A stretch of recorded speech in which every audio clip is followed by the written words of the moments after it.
बिस्मिल्लाहिर्रहमानिर्रहीम। अस्सलाम वालेकुम व्यूअर्स, मैं हूं समीउल्लाह। आप देख रहे हैं समीउल्लाह फूड सीक्रेट। दोस्तों, आज हम बना रहे हैं बीफ स्टीम रोस्ट की रेसिपी। बीफ स्टीम रोस्ट को हम किस तरीके से बना सकते हैं, इसके अंदर हम बड़ी बोटी का इस्तेमाल करेंगे। कम से कम 300 ग्राम की एक बोटी इस्तेमाल करेंगे। और आज मैं आपको बताऊंगा कि जब हम कोई स्टीम रोस्ट बनाते हैं उसके अंदर पानी क्यों रह जाता है और वो हमारा ड्राई नहीं बनता, जूसी नहीं बनता, और वो हार्ड क्यों होता है। उसको नरम कैसे बना सकते हैं, टेंडर कैसे कर सकते हैं। तो बहुत ही टेंडर, सॉफ्ट और ज़बरदस्त ये बीफ की रेसिपी है। इसके अंदर इसका मसाला, इसकी फ्राइंग, इसकी स्टीम कितना करना है, आपने सारा तरीका आपको बताऊंगा। तो चलें इसको बनाना स्टार्ट करते हैं। चैनल पे नए हैं, चैनल को सब्सक्राइब कर ले, बेल आइकन को प्रेस कर लें। बीफ स्टीम रोस्ट बनाने के लिए यहाँ पे मेरे पास 3 किलो बीफ है। ये बगैर हड्डी के बोनलेस बीफ है। ये टोटल तकरीबन 3.25 किलो था। इसके अंदर से मैंने हड्डी वगैरह निकाल ली है। तो ये तकरीबन इसका जो नेट वेट है वो 3 किलो है। इसके अंदर देखिए छोटी सी एक आधी हड्डी मौजूद है, बाकी सारा ये बोनलेस है। तो बड़ी बोटी है। जब भी कटिंग करवानी है बीफ की, आपने रेशों के मुखालफ कटवाना है, इसको तिरछा कटवाना है। तो उससे ये है कि जल्दी से ये गल जाएगा, सॉफ्ट हो जाएगा। फिर उसके बाद हमने इसके अंदर सिरका शामिल करना है। सबसे पहला इंग्रेडिएंट, 3 किलो के अंदर 3 टेबलस्पून सिरका और नमक शामिल करेंगे। तकरीबन 3 चम्मच इसके अंदर नमक डाल देंगे। पहले हमने इसके अंदर 2 चम्मच नमक डालने हैं।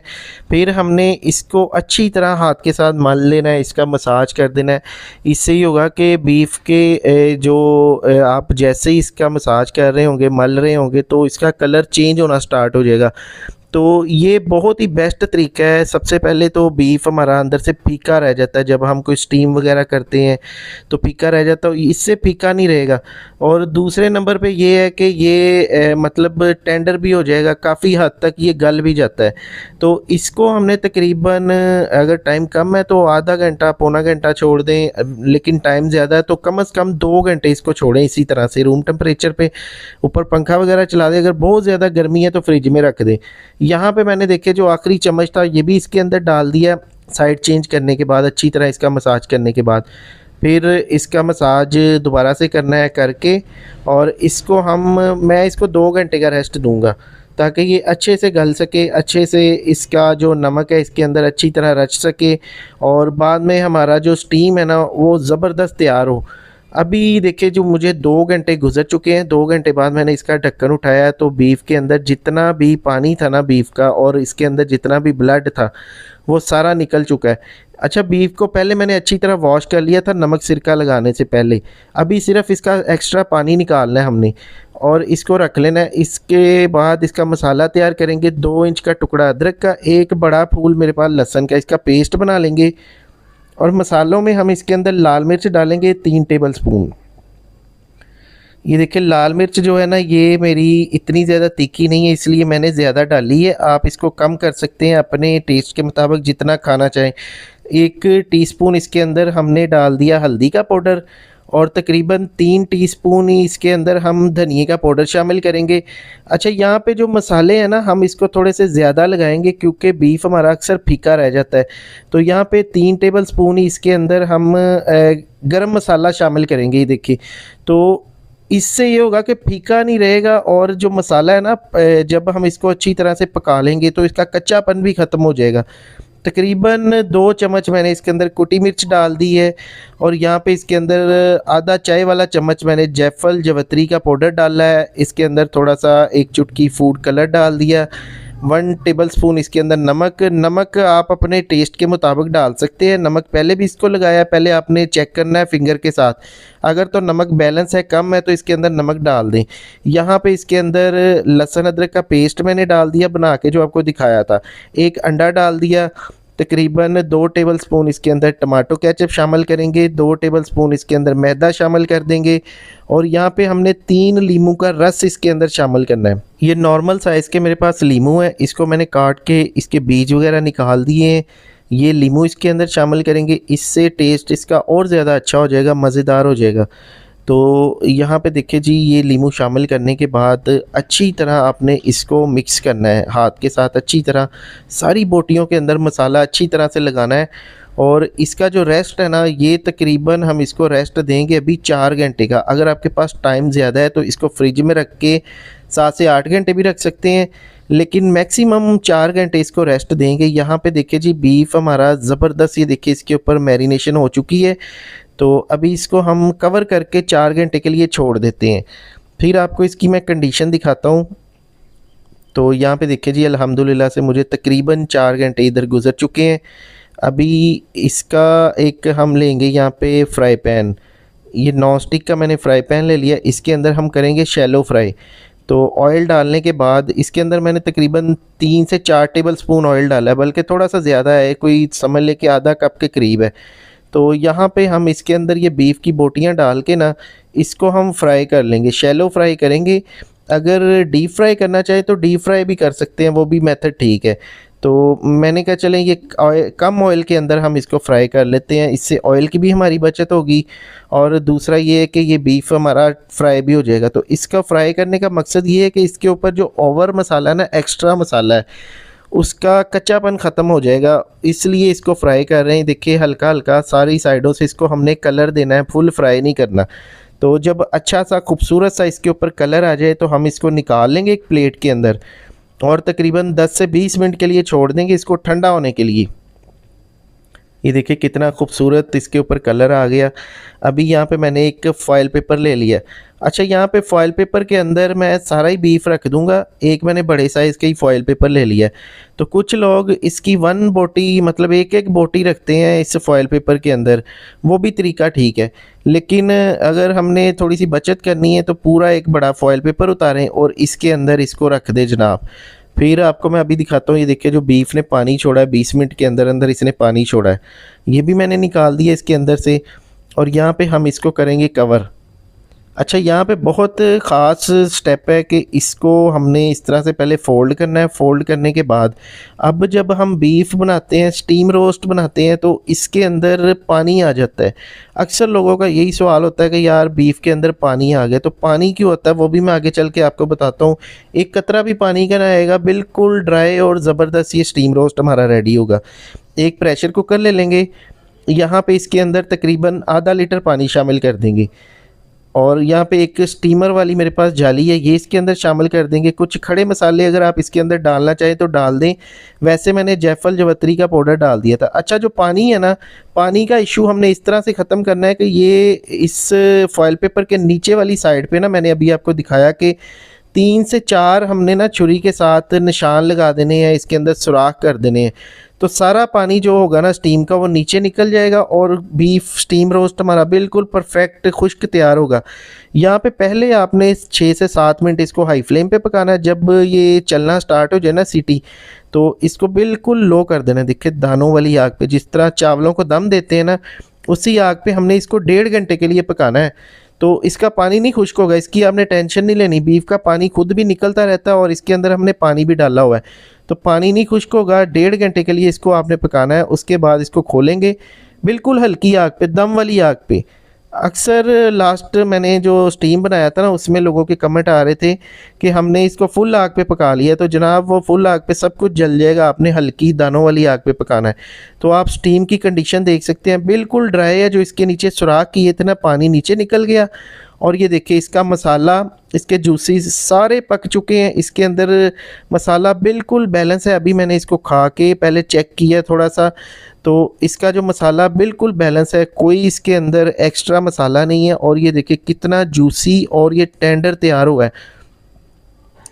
तो बहुत ही बेहतरीन रेसिपी है। बिहारी बोटी या टिक्का या इस तरह की चीज़ों से सबसे बेहतर ये है कि आप इसको ऑर्गेनिक तरीके से इस तरह से स्टीम कर लें। इसमें कोई इतनी ज़्यादा मेहनत नहीं है और ये बहुत ही ज़बरदस्त तैयार होता है। इसके ऊपर जनाब थोड़ा सा नींबू का रस डालें। और यहाँ पे मैं आपको फाइनली इसकी कंडीशन दिखाता हूँ। ये देखिए कितना ज़्यादा ये जूसी और टेंडर है।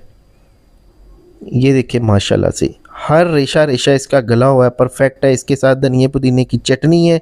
तो इस तरीके से आप इसको एंजॉय कर सकते हैं। वीडियो को आप फ्रेंड एंड फैमिली के साथ शेयर कर दें। बीफ स्टीम की, मटन स्टीम की, रान रोस्ट की तमाम रेसिपीज़ के लिए समीउल्लाह फूड सीक्रेट चैनल को सब्सक्राइब करें। बहुत सी दुआओं में याद रखिएगा, अपना बहुत सा ख्याल रखिएगा। एक नई वीडियो आने तक मुझे इजाज़त दें। इस तरह की डेली यहाँ पे मज़ेदार सी रेसिपीज़ मैं पोस्ट करता रहता हूँ। शुक्रिया, अल्लाह हाफिज़।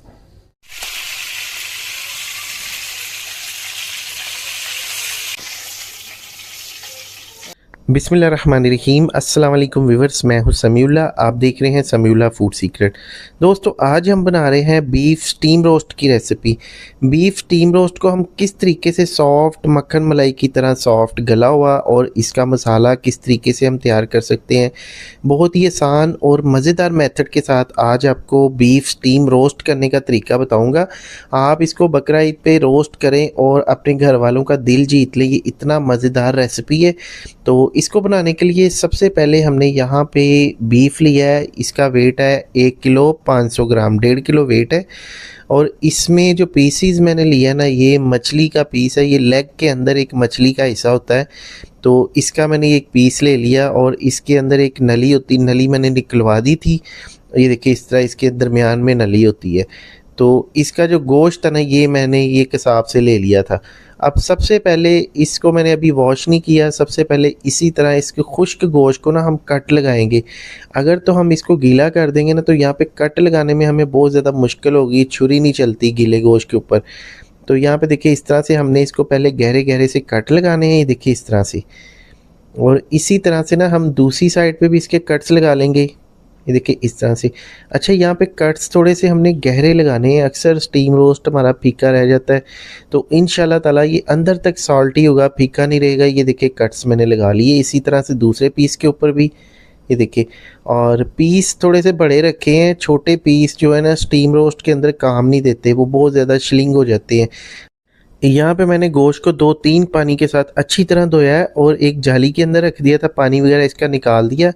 अभी सबसे पहले हमने इसके ऊपर नमक लगाना है, ये देखिए इस तरह आपने ना इसके ऊपर नमक छिड़कना है। तो बहुत ज़्यादा नहीं डालना, बस मुनासिब सा नमक डालना है, देखिए इस तरह से। और फिर यहाँ पे मैं शंग्रीला का जो ना सिरका यूज़ कर रहा हूँ। ये सिरका मैं आपको बता इसलिए ला रहा हूँ कि बहुत से कमेंट्स आते हैं कि सिरका आपने कौन सा यूज़ किया है। लास्ट मेरी जो वीडियोज़ हैं स्टीम की, उसके अंदर भी आपके कमेंट्स आ रहे होते हैं। तो ये वाइट सिरका ये आपको मार्केट से आसानी से मिल जाएगा और बहुत ही बेहतरीन होता है। तो इस तरह हमने वाइट सिरका इसके अंदर डाल के ना, इसको हाथ के साथ देखिए अच्छी तरह इसका मसाज कर देना दोनों साइडों पे, ये नमक और सिरका अप्लाई करने के बाद। इससे होगा कि इसका ना फीकापन ख़त्म हो जाएगा और स्टीम हमारा बहुत ही बेहतरीन रेडी होगा। तो इसको जनाब मैंने आधे घंटे का रेस्ट दे दिया था। आधे घंटे बाद देखिए इसका कलर शलर चेंज हो चुका है। अभी एक प्लास्टिक की मेरे पास जाली है, जाली के अंदर इसको रख के ना नीचे मैंने एक प्लेट रख दी है, ट्रे रख दी है, ताकि इसका पानी वगैरह इसके अंदर निकल जाए। दूसरी तरफ एक कढ़ाई लेंगे, इसके अंदर कुकिंग ऑयल शामिल करेंगे 4 से 5 टेबल स्पून। ऑयल डालने के बाद ना कढ़ाई को हम अच्छी तरह से ग्रीस कर लेंगे। और यहाँ पे मैं कम ऑयल का इस्तेमाल इसलिए कर रहा हूँ कि जो ईद का गोश्त होता है ना, काफ़ी ज़्यादा चिकनाई वाला होता है, तो इसलिए हमने ना ऑयल कम डालना है। हाई फ्लेम पे पहले ऑयल को गर्म कर लेना है, फिर इसके अंदर ये हमने गोश्त शामिल करना है। और यहाँ पे इसको ना इस तरह ढक देंगे, शीशे के ढक्कन के साथ ढक देंगे ताकि छींटे वगैरह ना उड़े, क्योंकि इसके अंदर फैट वगैरह मौजूद होती है, चर्बी होती है, तो छींटे वगैरह उड़ते हैं। तो इसलिए मैंने इसको ढक दिया था। अभी साइड चेंज करेंगे, दोनों साइडों से ना हमने इसको कलर देना है, इसको पकाना नहीं है, क्योंकि बीफ तो इतनी जल्दी पकता भी नहीं है। तो बस ऊपर से देखे जब गोल्डन सा कलर आ जाए ना सारी साइडों पे खूबसूरत सा, तो इसको हम एक खुले बर्तन में निकाल लेंगे। और यहाँ पे आप इसकी कंडीशन देख सकते हैं। इसी तरह से दूसरा पीस भी कर लेंगे, ये देखिए ये पीस भी मैंने इसके अंदर डाल दिया था। इसको भी दोनों साइडों से हमने कलर दे देना है, समझ लेके शैलो फ्राई करना है। तो ये देखिए इसके ऊपर भी बड़ा खूबसूरत सा कलर आ गया, ये सारी साइडों से फ्राई हो चुका है। अभी इसको निकाल लेंगे, इसी बर्तन के अंदर इसको 10 मिनट के लिए छोड़ देंगे ताकि इसने जो भी पानी छोड़ना छोड़ दे। दूसरी तरफ हम इसकी ना मैरिनेशन तैयार करेंगे। इसके अंदर हम हाफ़ टी स्पून लेंगे लाल मिर्च पाउडर, यहाँ पे हाफ़ टी स्पून इसके अंदर कुटी लाल मिर्च पाउडर, हाफ़ टी स्पून इसके अंदर हल्दी पाउडर, और यहाँ पे 1 टीस्पून धनिया पाउडर, 1 टीस्पून यहाँ पे लेंगे गरम मसाला पाउडर, और यहाँ पे 1 टीस्पून इसके अंदर नमक शामिल कर देंगे। 1 चुटकी इसके अंदर येलो फूड कलर शामिल कर देंगे।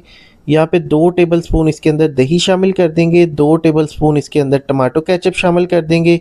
अच्छी तरह मिक्स कर देंगे। मिर्चें मैंने इसके अंदर बहुत कम रखी हैं, तो मिर्च आप अपने टेस्ट के मुताबिक कम ज़्यादा कर सकते हैं। और ये देखिए मसाले की जो कंसिस्टेंसी होनी चाहिए ना, इतनी को होनी चाहिए, गाढ़ा होना चाहिए। अभी देखिए ये इस बर्तन को चेंज कर लेंगे। इसके अंदर ना बीफ ने पानी छोड़ दिया है, तो ये देखिए पानी बीफ ने छोड़ दिया। फ्राई करने से ये पानी भी निकल जाता है। और यहाँ पे ना हमने इसको देखिए इस तरह से अप्लाई करना है इस मसाले को। अच्छा, इसको मसाले को जैसे जैसे हम अप्लाई करेंगे ना, तो ये देखिए मसाला ना बीफ खुद ब खुद पकड़ रहा है। तो अगर कच्चे को हम लगाते हैं ना, तो इस तरह मसाला इसके साथ चिपकता नहीं है।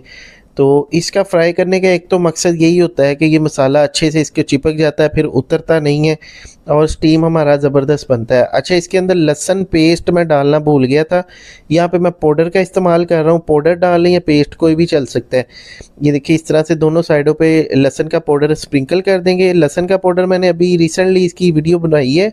जैसे आजकल गर्मी का मौसम है तो आप भी बना सकते हैं, लिंक डिस्क्रिप्शन और आई बटन में डाल दूंगा।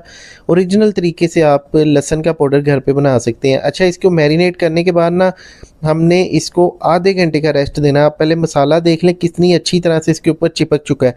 तो आधा घंटा इसको छोड़ देंगे। आधे घंटे बाद एक फॉयल पेपर लेंगे, देखिए नॉर्मल सा पीस एक फॉयल पेपर का ले लेंगे। एक ले लेंगे यहाँ पे बटर पेपर और इसके अंदर ये पीस रख देंगे इस तरह। ये देखें अक्सर किसी रेस्टोरेंट में या किसी फंक्शन में आपने देखा होगा मटन को या बीफ को इस तरीके से ना लपेट के स्टीम किया जाता है। तो ये वही तरीका मैं आपके साथ कमर्शियल शादियों वाला तरीका शेयर कर रहा हूँ। उस तरीके से आप बहुत ही आसानी के साथ बेहतरीन किस्म का ये स्टीम रोस्ट घर पे बना सकते हैं। अच्छा, यहाँ पे शाशलिक स्टिक है मेरे पास, यहाँ पे टूथपिक ले लें या कोई छुरी चाकू ले लें। इसके अंदर ना सुराख करने देखिए इस तरह से। इससे ये होता है कि इसका जो स्टीम का पानी होता है ना एक्स्ट्रा, वो नीचे निकल जाएगा और स्टीम हमारा बिल्कुल ड्राई तैयार होगा। मसालों में हमारे पास बादयान के फूल, काली मिर्च है, जैवित्री है, इसके साथ दारचीनी है और साथ में एक आधा तेज़ पत्ता है। तो ये इसके अंदर शामिल कर देंगे। यहाँ पे इसके अंदर पानी शामिल करेंगे। तकरीबन पानी मैंने 1 लीटर शामिल कर दिया। एक स्टीमर वाली जाली रख दी, प्रेशर कुकर के अंदर इसको बना लेंगे। और यहाँ पे इसके अंदर ये दोनों फॉयल पेपर हम ये पीसीज इस तरह से रख देंगे सेट करके। तो अगर खुले पतीले में बनाना चाहे तो सेम मेथड है, खुले पतीले में भी आप बना सकते हैं। तकरीबन इसको 3 साढ़े 3 घंटे ही लगेंगे।